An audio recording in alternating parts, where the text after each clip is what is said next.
واقعہ کربلا اس سے ریلیٹڈ نہیں ہے کہ جی ان کے اوپر پانی بند ہو گیا، ان کے اوپر ظلم ہوا، کتنے بندے شہید ہوئے، یہ سیکنڈری چیز ہے. اصل چیز ہے کربلا ہوئی کیوں نبی علیہ السلام کی محنت کو 50 سال کے اندر اس لیول تک پہنچا دیا گیا کہ ہزاروں صحابہ زندہ ہیں اور نبی صلی اللہ علیہ وآلہ وسلم کی پوری اولاد ذبح کر دی جاتی ہے. ہم تو یہ کہہ نہیں رہے کہ کیسے ذبح کیا، انہوں نے آری چلائی تھی یا تلوار چلائی تھی، یہ تو واقعہ کربلا تو سب کو پتہ ہے، ان کی شہادت بھی سب کو پتہ ہے. جامعہ ترمذی میں حدیث ہے حسن و حسین جنتی نوجوانوں کے سردار ہیں اور ان کی والدہ جو ہے وہ جنتی عورتوں کی سردار ہے. اور المستدرک حاکم میں حدیث ہے حسن و حسین جنتی نوجوانوں کے سردار ہیں اور ان کے والد ان سے بھی بہتر ہیں. تو یہ تو ڈیفینٹ حدیثیں، یہ تاریخ تو نہیں ہے، نبی علیہ السلام کے فرامین ہیں. ان کی موجودگی میں ان کے ساتھ یہ کچھ کیا جائے تو ہم نٹی گرٹیز میں نہیں پڑھتے، ہم اس تھیم کے اوپر کہ یہ کون سی چیز تھی جس نے خلافت راشدہ کو ملوکیت میں بدل دی، ہم اس تھیم کے اوپر بات کرتے ہیں. ہم کہتے ہیں چھوڑ دیں، بندے ہندے چھوڑیں، الٹیمیٹلی کیا نکلا ہے، کس کی وجہ سے ہوا ہے، وہ تو حدیث کی کتابوں میں موجود ہے. ہم کب کہہ رہے ہیں خفیہ کیمرے لگا گئے جی کس نے گولی پہلا تیر کس نے چلایا، یہ وہ ہم تو بتا رہے کس کے دور حکومت میں ہوا اور ان کا اپنا کردار کیا تھا، اس کو کس طریقے سے لا کے تخت پہ بٹھایا گیا. وہ ساری کی ساری چیزیں تو سامنے ہیں، وہ تاریخ کی کتابیں نہیں ہیں، حدیث کی کتابیں ہیں. اگر آپ کہتے ہیں کہ بخاری مسلم سے ہم نے صرف رفع الیدین کی حدیثیں لینی ہے یا ایمانیات کی حدیثیں لینی ہے اور باقی جو بخاری اور مسلم میں آل امیہ کی بدماشیوں کو ننگا کیا گیا ہے وہ ہم نے نہیں لینی ہے، تو سر پھر آپ اپنے آپ کو کلیئر کٹ، پھر ہم آپ سے واقعہ کربلا نہیں ڈسکس کریں گے، حجیت حدیث میں بات کریں گے. آپ کو اپنے آپ کو منکرین حدیث کہنا پڑے گا، یہ آپ اسکروٹنگ کیسے کریں گے؟ اس سے بڑی بات مجھے یہ بتائیں کہ عظمت صحابہ بڑی چیز ہے یا عظمت محمد رسول اللہ صلی اللہ علیہ وآلہ وسلم؟ تو بریلوی یہی تو رونا رو رہے ہیں، وہ کہہ رہے ہیں جی قرآن میں تھوڑی آیات ہیں، آپ پھر مڑ مڑ کے پڑھتے ہیں قل انما انا بشر مثلکم، اس میں تو نبی علیہ السلام کی تنقیص ہو رہی ہے. تو ہم ان کو کیا کہتے ہیں کہ تنقیص مقصد نہیں، نعوذ باللہ نہ ہو رہی ہے، آپ افضل البشر ہیں لیکن آپ کی سپیشیز بشر ہے، یہ ہم اپنا عقیدہ سمجھتے ہیں، وہ اس کو تنقیص شمار کرتے ہیں. تو پھر اس وقت آپ بھی بریلویوں کی بات مان کے تو یہ آیات پڑھنا چھوڑ دیے، آپ کہتے ہیں نہیں آیات ہے کیوں نہ بیان کریں، تو ہم بھی کہتے ہیں احادیث ہے کیوں نہ بیان کریں. کہ صحیح بخاری میں حدیث ہے 2812 عمار کو ایک باغی جماعت قتل کرے گی، وہ جماعت دوزخ کی طرف بلا رہی ہوگی اور عمار ان کو اللہ اور جنت کی طرف بلا رہا ہوگا. اب اس کے نرغے میں جو آتا ہے وہ آئے، میں اپنے نبی سے ٹکر لے لوں آپ لوگوں کے منہ کا خیال رکھتے ہوئے کہ میں نبی علیہ السلام کو کہوں کہ آپ نے کیوں ایسی بات کر دی کہ مولا علی کے مخالفین کو آپ نے دوزخ کی طرف بلانے والی جماعت کہہ دیا. تو لیں آپ ٹکر، جائیں سیدھا دوزخ میں. اور تھوڑی جرأت کریں، آپ یہ کہا کریں کہ اے اللہ، اپنے لیے کہا کریں کہ اللہ تعالیٰ آپ کا حشر یزید اور یزید کے آباء و اجداد کے ساتھ کرے اور اس کی اولاد کے ساتھ. ہم کہتے ہیں کہ اللہ تعالیٰ ہمارا حشر جو ہے وہ مولا حسن حسین، مولا علی علیہ السلام اجمعین اور اہل بیت کے ساتھ کرے، آمین. اور آپ میں تو اتنی جرأت نہیں آپ یہ بات بھی کر سکیں کیونکہ ان کو پتہ ہے. تو نبی علیہ السلام کی احادیث کو بیان کرنے کو یہ سمجھتے ہیں کہ جی اس سے مصیبت کھڑی ہو جائے گی تو اپنے آپ کو منکرین حدیث ڈکلیئر کریں، پھر حجیت حدیث کا مقدمہ ڈسکس ہوگا، پھر کربلا نہیں ڈسکس ہوگا. اور یہ ٹی وی پہ بھی آ کے مولوی بیٹھے ہوتے ہیں، سنیوں کے بھی شیعوں کے بھی، مڑ مڑ کے جی وہ یزید نے یہ کر دیا. وہ یزید نے کیا کیا ہے یار؟ وہ تو سسٹم کا نمائندہ بن کے آیا جو پیچھے سے خراب تھا. یزید کو لے کے بیٹھے ہیں، یزید یزید یزید یزید، بھائی پیچھے سے معاملہ خراب ہوا. اگر نہیں یقین آتا تو یہ بخاری مسلم کی میں نے آلموسٹ 200 سے زیادہ حدیث مین اسٹریم کی کتابوں سے اکثر بخاری مسلم جمع کیے پڑھے. اور سر میں نے تو ان کو چیلنج دیا ہے یہ حدیثیں پڑھ کے نا اپنے ممبروں سے صرف ان حدیثوں کی تشریح اپنی پبلک کے سامنے کر دیں، نہیں کر سکتے. تو پھر لعنت کے مستحق تو ہو رہے ہیں ہاتھ چھپا کے، اور قیامت دن کے منہ پہ لگام ڈالیے. اور پھر مڑ مڑ کے کہتے ہیں نہیں جی وہ کچھ چیزیں خاص ہوتی ہیں وہ عوام الناس کے سامنے نہیں کرنی چاہیے، وہ صحابہ کرام بھی بعض کا ایسی باتیں پبلکلی نہیں کرتے تھے. میں نے اس کے اوپر بڑا ایک میرا کلپ ہے یوٹیوب پہ، مولا علی سے متعلق 5 جھوٹ، تو میں نے کافی ساری چیزیں اس میں ڈسکس کی ہیں. لیکن میں یہ کہتا ہوں کہ اللہ کے بندو، جو چیزیں نبی علیہ السلام نے منع کی ہیں بیان کرنے سے وہ تو ہم ڈسکس کر بھی نہیں رہے. میں نے آج تک آپ کو منافقین کے نام بتائے، آپ نے حذیفہ ابن یمان کو بتائے تھے نا آپ صلی اللہ علیہ وآلہ وسلم نے، صحیح بخاری میں آتا ہے. تو میں نے آپ کو بتائے، آپ رازدار رسول تھے، ختم ہوگی بات. میں نے کبھی ڈسکس کی ہے؟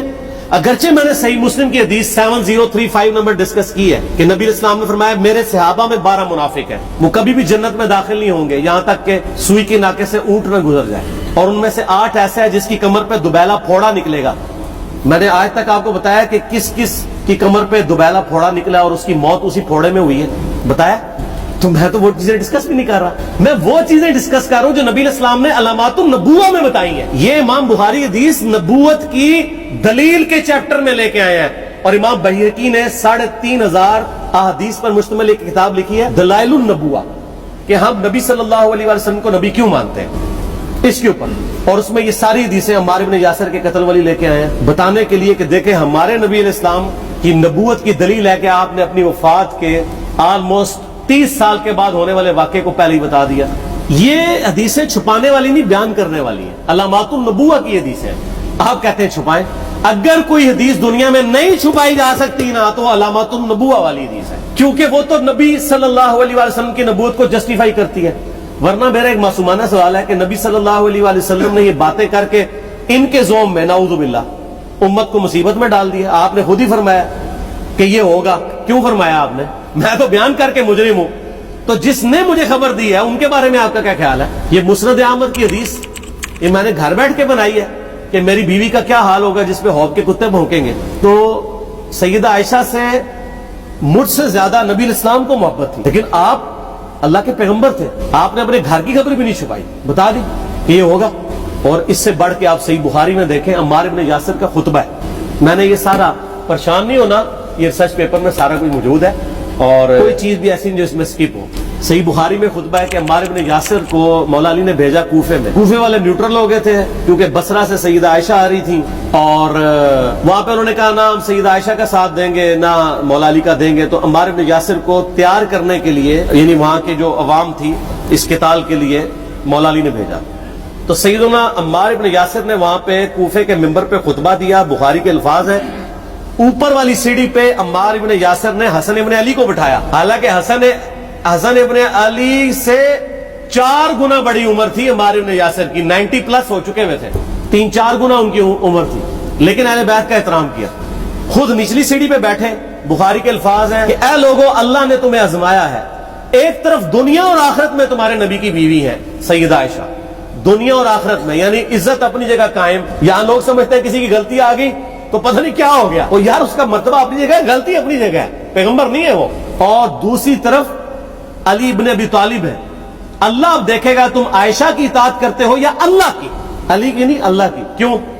یا ایھا الذین آمنوا اطیعوا اللہ واطیعوا الرسول واولی الامر منکم، ان کا اولو الامر مولا علی ہیں، ان کی اطاعت واجب ہے۔ یہ اللہ نے آزمایا ہے کہ اللہ کی اطاعت کرتے ہو یا عائشہ کی۔